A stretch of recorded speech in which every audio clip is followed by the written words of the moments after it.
Shalom. All praises goes to Yahweh, Bahashem, Yahweh Shai, Bahashem, Rukakwadash. Double honors goes unto the apostles and elders of Great Millstone that have taught me the truth, and much love and peace and blessings goes out to all you hopeful elect brothers that are teaching the word of Yahweh, Bahashem, Yahweh Shai. This is going to be a lesson. I'm going to entitle it Super Rich Preppers Planning to Save Themselves from the Apocalypse. Pretty much the same title from the article I'll be reading from, because this has been really this has been a trend for like a number of years. I want to say going back about 3 or 4 years, because I remember when I first came into the truth, when I first like started learning from the apostles and elders of Great Millstone, going back to about just to say this point, which shows you how the spirit works. This is going back about late 2014 to 2015. You didn't have articles like this popping up. Of course, you always had the concept of doomsday bunkers and all these type of things.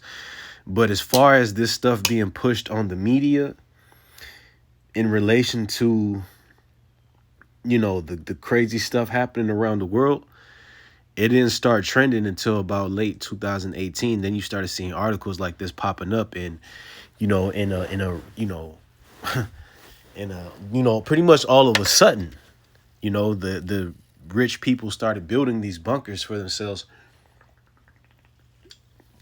in America and across the world.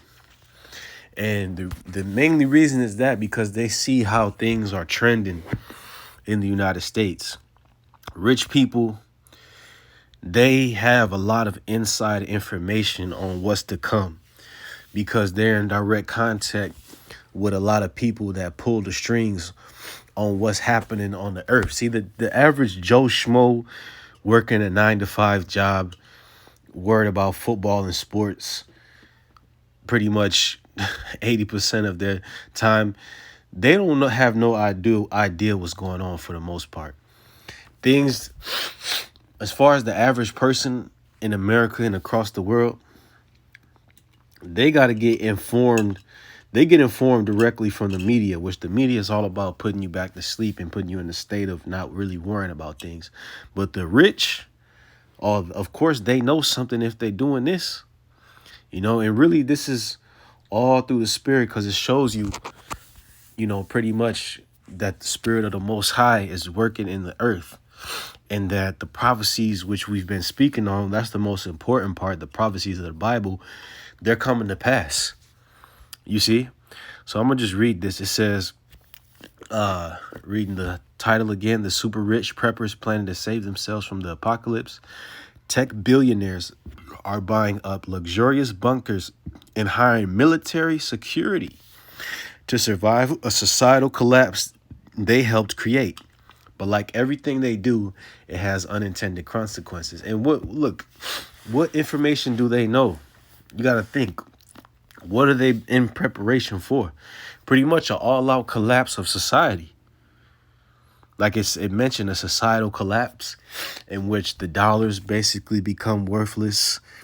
There's a breakdown in the policing. There's food. There's a scarcity of resources. All that really amounts to death and judgment, man. People stealing from one another and killing each other. And disease outbreak and so forth because of the lack of cleanliness and all of that. So that's why these super rich people, multimillionaires, billionaires are building these bunkers, really. So I'm going to read a bit of this article. It says, as a humanist who writes about the impact of digital technology on our lives, I am often mistaken for a futurist, which a humanist, that's a religion. That's a demonic religion that has its roots in Satanism. If you look it up, it has its roots in Satanism. We're really communism, which communism has its roots in Satanism, because the founder of communism, Karl Marx, hated the Most High. And communism, one of the branches, it gave birth to modern humanism, if you look up that information.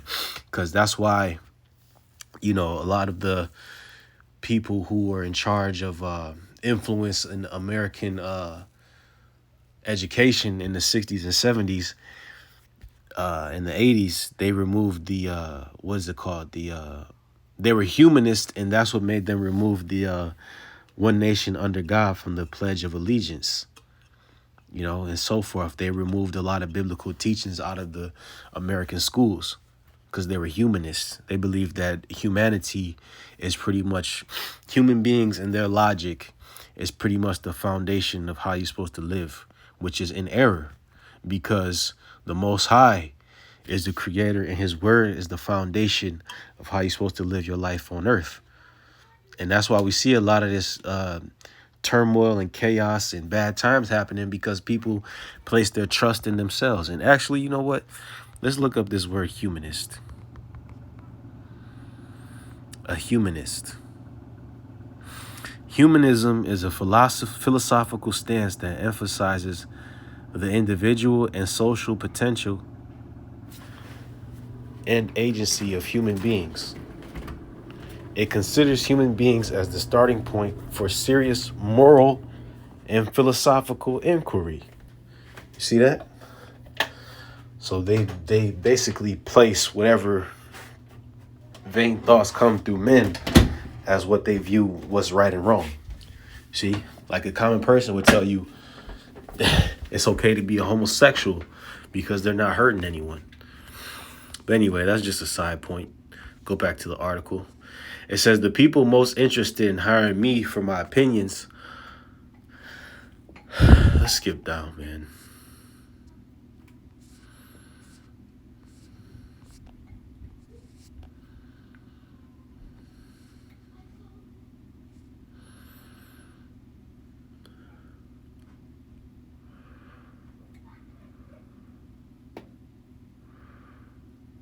It says this single question occupied us for the rest of the hour. He's basically giving a story, a rundown on his encounter with some tech billionaires that have built these bunkers, right?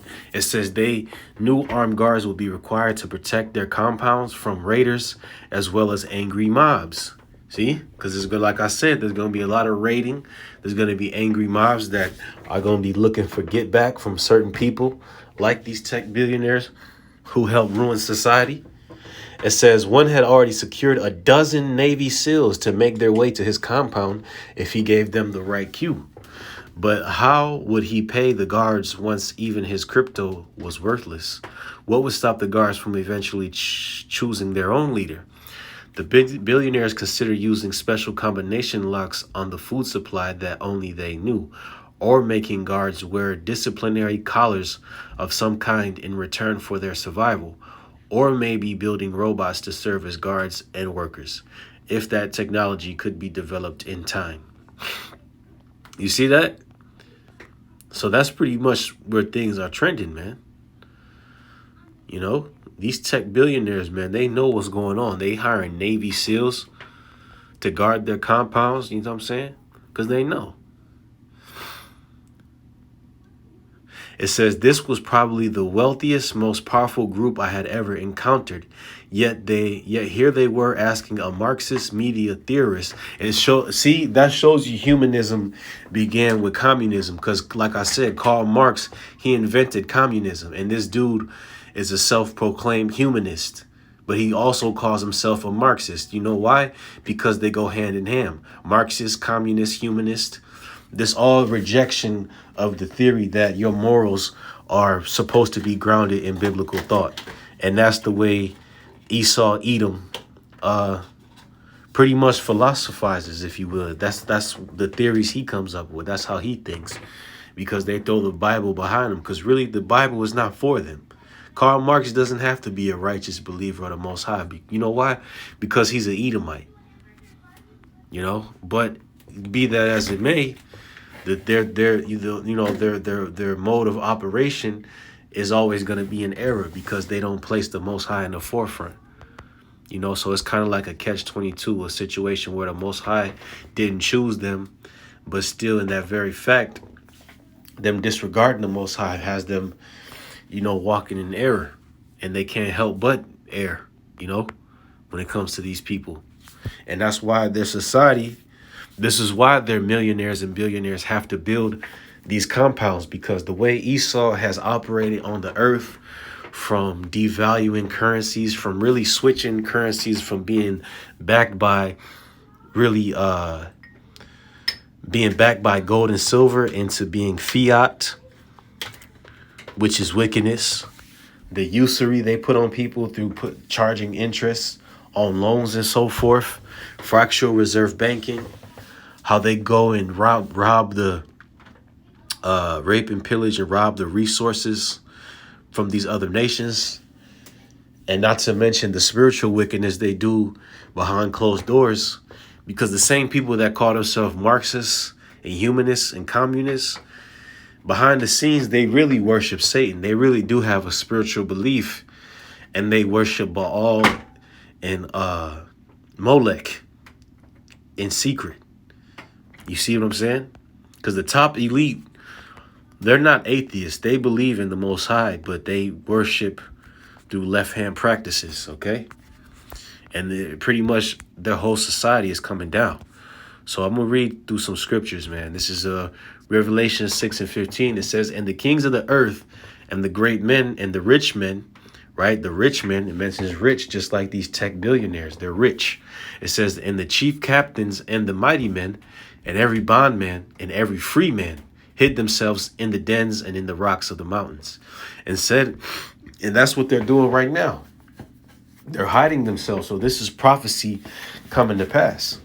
Because what would be the point in hiding in dens and rocks when Yahushua comes? Like you wait until Yahushua pops up on the scene to go to your bunker. No, this is talk about what they're doing in preparation for Yahushua return. Because yes, they do know society is collapsing and so forth. But at the same time, they know the ultimate thing to come is their judgment. How that they're going to be judged and taken out and put in slavery. It says, "And said unto the mountains and rocks, fall on us and hide us from the face of him that sitteth on the throne and from the wrath of the Lamb. For the great day of his wrath is come, and who shall be able to stand?" And that's a rhetorical question. Who shall be able to stand? Because Yahushua is going to come back taking motherfuckers out, so to speak, man. He's going to be laying down and making everyone to bow in his presence. You know what I'm saying? Literally and figuratively. Because if you are offensive to Yahushua upon his return, what he's going to do when he sees you, he's going to zap you with the chariots and just disintegrate you. And that's going to cause all the inhabitants of the earth to be in fear of him, because he's coming for great judgment and great power. Okay? And this pretty much shows you the great men, the chief men, the rich men of this earth as it stands right now. They're all wicked doers. Because why would they be hiding at the return of a righteous king? If they were righteous too, they would be calling out to Yahushua to save them. But nah, they're hiding because they know that they're wicked. So this is in the book of Ezekiel, chapter 18 and verse 26. It says, "When a righteous man turneth away from his righteousness and committeth iniquity and dieth in them, for his iniquity that he hath done shall he die. Again, when the wicked man turneth away from his wickedness that he hath committed, and doeth that which is lawful and right, he shall save his soul alive." You see? So that's the only thing that's going to turn away the judgment. It's not bunkers. It's not money. It's not hiring Navy SEALs. It's turning away from iniquity, which Esau does not have that ability. So this shows you that he's not going to be delivered. Charming. Because if you look it up, it says in Psalm 58 in verse 3, it says, "The wicked are estranged from the womb. They go astray as soon as they be born, speaking lies. Their poison is like the poison of a serpent. They are like the deaf adder that stoppeth the ear." And that is pretty much the frame of Esau Edom. He's like a deaf adder because he can't hear words of wisdom. He can't hear the reproof of the scriptures. He only can continue in his wicked ways. How can you expect a snake to not bite? How can you expect a snake or any other animal of a particular nature to not operate how they were made. That's just Esau. It says, which will not hearken to the voice of charmers, charming never so wisely. You see? Because the charmers pretty much represent the brothers that bear the truth, that are in Hamashiach Yahushua, man. Esau would never hearken to that. So be that as it may, he will never repent. So that's why he has to go to the extremes of building bunkers and so forth. Because why? Because they trust in their wickedness. They don't trust in the healing power of the blood of Yahushua. Nah. They trust in their riches. So this is the book of Proverbs 10, verse 1. It says, the Proverbs of Solomon, a wise son. It says, a wise son maketh a glad father, but a foolish son is the heaviness of his mother. Treasures of wickedness profit nothing, but righteousness delivereth from death. See? Righteousness delivereth from death. It says, the Lord Yahweh will not suffer the soul of the righteous to famish, but he casteth away the substance of the wicked. So the wicked going into their substance in these bunkers, hey, a lot of brothers going to have access to these bunkers in that day. The Lord said he would not suffer the righteous to famish. In other words, to be lacking in food and water and other necessary resources, man. You know, because pretty much this collapse is going to be global to the point where pretty much everybody will not have access to normal, everyday comforts, if you will, and resources. It's going to be taken away, but the Lord is going to guide his elect, his chosen, to be able to have access to these things. And a lot of people who are wicked and they think that they're saving up, they got cans of tomato soup, they got bags of rice and all that, they could get broken into and get destroyed, man. You know what I mean? So pretty much this is the lesson I want to do. And it shows you where things are heading, because they know the apocalypse is coming. And the apocalypse, that's a biblical term, showing you that these people, they're hypocrites, because on one end they'll be humanists, they'll worship Satan, but then they're doing things that are centered in biblical beliefs. So they're just going to get judged at the end of the day. Shalom.